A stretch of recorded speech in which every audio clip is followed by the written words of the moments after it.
সেই সময় তো হয়ই না বিদ্যালয়টা। বিদ্যালয় তখন তো স্কুলের চিন্তা ভাবনা ছিল, কলেজের চিন্তা তো দূরে থাকে। সাহস করে সব নেতারা সব বললো যে ঠিক আছে করা হোক। যে সত্যি কথা আল্লাহর কাছে শুকরিয়া আদায় করি যে সেই সময় আপনার প্রশাসনে বারিদুর রহমান সাহেব ছিলেন এবং আমাদের বিএনপি নেতৃবৃন্দর অগাধ মানে প্রাণের ভীষণভাবে একটা ইচ্ছা ছিল, সেই ইচ্ছাটা পূরণ হয়েছে সবার সম্মিলিত প্রচেষ্টায়। বিভিন্ন ফোরামে আলোচনা হচ্ছে, পার্লামেন্টে আলোচনা হচ্ছে যে শিক্ষার মান কীভাবে বাড়ানো যায়। অবকাঠামো বিল্ডিং, প্রতিটি স্কুল কলেজ প্রত্যেকটাই অবকাঠামো হয়ে যাবে, যেগুলো বাকি আছে কোনো সন্দেহ নাই। আমি একটা কথাই বলি যে ধুনট অবহেলিত শব্দটি আমি শুনতে রাজি নই। অনেক 35 বছর শুনে আসছি, আর শুনতে চাই না আমরা। আমি আশা করি আপনারা ঐক্যবদ্ধভাবে সহযোগিতা করেন। একটি জাতির অগ্রগতির ক্ষেত্রে আমি মনে করি ছেলেদের পাশাপাশি মেয়েরাও যেন শিক্ষাক্ষেত্রে এবং সর্বক্ষেত্রে যেন সমান সুযোগ পায়, সেই জিনিস আমাদের নিশ্চিত করা উচিত।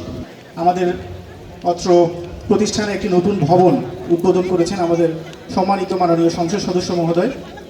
এই ভবন উদ্বোধনের মধ্য দিয়ে ধুনটে মহিলা তথা নারী শিক্ষার যে একটা অগ্রযাত্রা এবং আরও সুন্দর একটি পরিবেশে শিক্ষার যে অগ্রযাত্রা হবে, সেটি ধুনটকে তথা সমগ্র বাংলাদেশে নারী শিক্ষাকে অনেক দূরে এগিয়ে নিয়ে যাবে। যারা আমার সামনে বসে রয়েছেন তাদের কাছে অনুরোধ করব, আপনার শিক্ষার মান ফিরে নিয়ে আসুন। বিগত 17টি বছর শিক্ষার মান সর্বনিম্ন স্তরে পৌঁছে গেছে।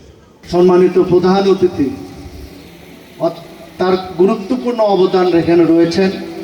আজকে অত্যন্ত আমি আনন্দিত, খুশি যে দীর্ঘদিন 17 বর্ষ এই কলেজের কোনো বাপ মা ছিল না। জনাব গোলাম মোহাম্মদ সিরাজ সাহেবের কাছে আমাদের ভারপ্রাপ্ত অধ্যক্ষ সাহেব আবেদন করার সাথে সাথে উনি চিফ ইঞ্জিনিয়ারকে ফোন দিয়ে বললেন ওই বিল্ডিং বাতিল হবে না, ওই বিল্ডিংটি করতে হবে। সম্মানিত উপস্থিতি, 5ই আগস্টের পরে আমাদের সরকারি অনুদানে এই বিল্ডিংটি উদ্বোধন হয়েছে।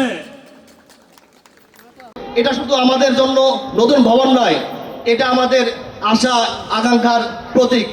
এই ভবনকে আমরা এখানে বরাদ্দ পেতে যিনি আমাদের সহযোগিতা করেছেন তিনি মাননীয় সংসদ সদস্য জনাব গোলাম মোহাম্মদ সিরাজ।